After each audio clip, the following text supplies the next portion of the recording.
Good evening, everyone. Tim Walz, Governor of Minnesota. I'm joined by Governor Hochul of New York and Governor Moore of Maryland. Had a great conversation with the president. Obviously, we, like many Americans, we're worried.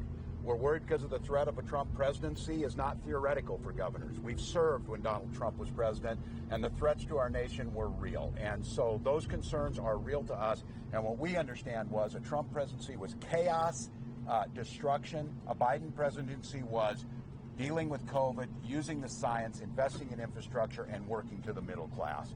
And all of us are trying to figure out and just want to make sure as governors, we're on the front line of many of these things. We're in states, whether they're swing states or not, where folks care and are giving us feedback. And the feedback was we are all looking for the path to win. All the governors agree with that. President Biden agrees with that. He has had our backs through COVID, through all of the recovery, all of the things that have happened. The governors have his back, and we're working together just to make very, very clear on that. A path to victory in November is the number one priority, and that's the number one priority of the president. So that's what we're trying to get done. The feedback was good. The conversation was honest and open, and the actions that will come out of that will make sure that we're getting that message out. With that, Governor Moore. Thank you so much. It was a great conversation with the president and the vice president because it was honest. It was candid. I think that, we always believe that when you love someone, you tell them the truth. And I think we came in and we were honest about the feedback that we were getting. We were honest about the concerns that we were hearing from people. And we were also honest about the fact that as the president continued to tell us and show us that he was all in, that we said that we would stand with him. Because as Governor Walz said, the president has always had our backs. We're going to have his back as well. Because the results that we've been able to see under this administration have been undeniable in all of our individual states. But the thing that makes us most optimistic and most hopeful is not necessarily that we're afraid of an alternative, but also is that we're hopeful for the future. And so we know we have work to do. We know that as we're standing right here, we're behind. But we also know that that path to be able to make sure that we can pull ahead in November is real, and it's going to take all of us in order to make it happen and to make it work. And we're grateful to hear the level of excitement and the focus that the president and the vice president have about being victorious in November. And with that, I'll turn it over to Governor Hochul. Thank you. Representing states like New York and all across America, we came together tonight to listen to President Biden tell us in his own words what his plans were. I'm here to tell you today, President Joe Biden is in it to win it. And all of us said we pledged our support to him because the stakes could not be higher.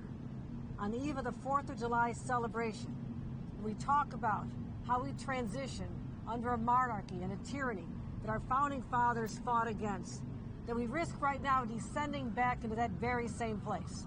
We will stand with the president as we fight that force being Donald Trump.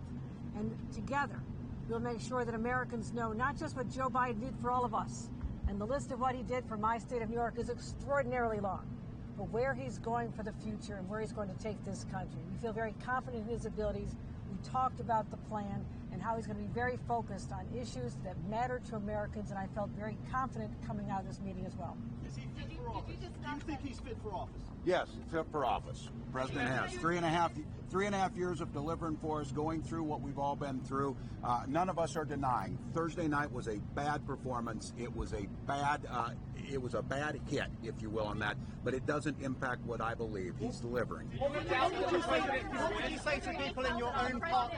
What would you say to people in your own party who say the game is up, enough's enough? No, I would say this. In November, we've got a clear choice. The president was very clear that he is in this to win this. And the president is our nominee. The president is our party leader. And the president has told us, and he was very clear back there, that he is in this to win this. And so for people, I would say, and listen, we're governors. We don't do hand-wringing. That's not what we do. Governors work and get things done. Governors say, tell me the objective, and we're going to make sure that we accomplish the objective. And so for people who are concerned, I just want to be very clear on something. And come November, we've got a binary choice. And the binary choice is between someone who has continually delivered for us and our states and the people of our states, and frankly, someone whose vision for the future of this country is downright dangerous. And so I would tell people it is time to mount up. And it is time to get serious and understand what's at stake. What did you ask President Biden to do from now on? What did you ask President Biden to do? Thank you.